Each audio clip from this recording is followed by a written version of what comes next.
Ndafara kuti mawe ndiona izvo zvendushaya mashoko ekutsa zvikazvanaka. Thank you.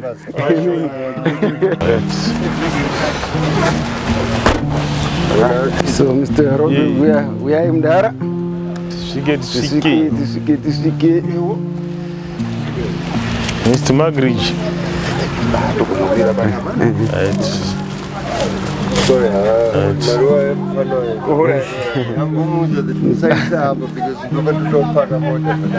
Okay. All right.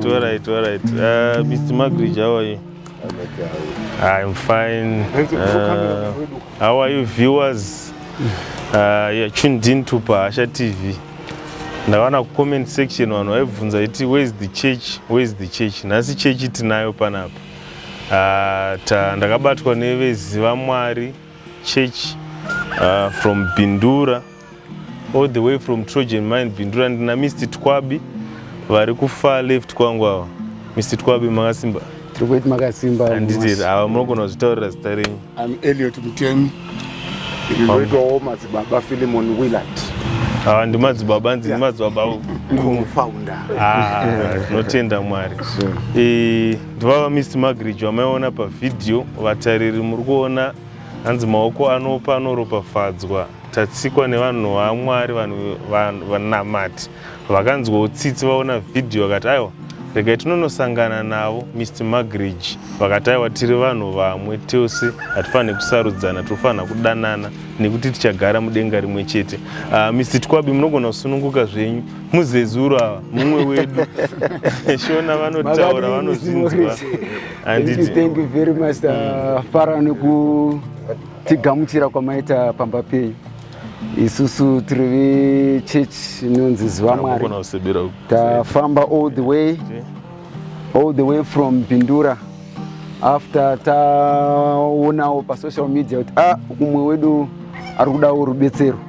So say church takagarawo pasi nevamwe vedu macongregates tikaonesana kuti no madi kuti titambanudze roko tisvikire umwe wedu. We are a family. Zvogara zvakanyogwa muBhaibheri kuti chikuru rudo. So rudo iroro ndiro rwatauya naro pano kupamba penyu. Thank you very much matigamuchira. Taona vamwe havapo vana asi hai tofara zvikuru kuti matigamuchira mune zvakanaka. Amen.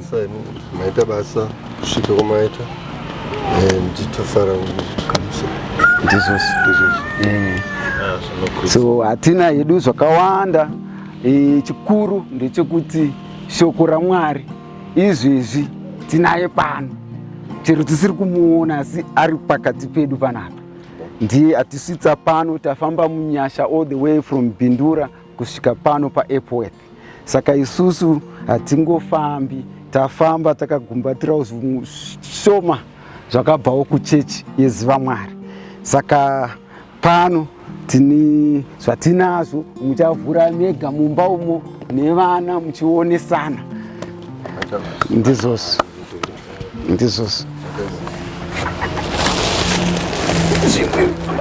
Nhumbi muzere nhumbi.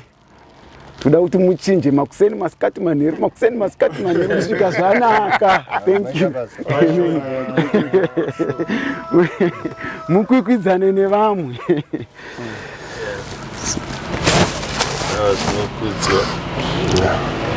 Meno kana mune mamwe mashoko amuda kumbotaura ukashumba mumbopo muri yeZimbabwe yakatarisa nezvaiti kana mune mashoko mairi matatu evaenzi venyu atakunzira. Ndafara kuti mawe ndiona and mandigira tuni maita basa andizvo apa izvo zvendushaya mashoko ekutsa.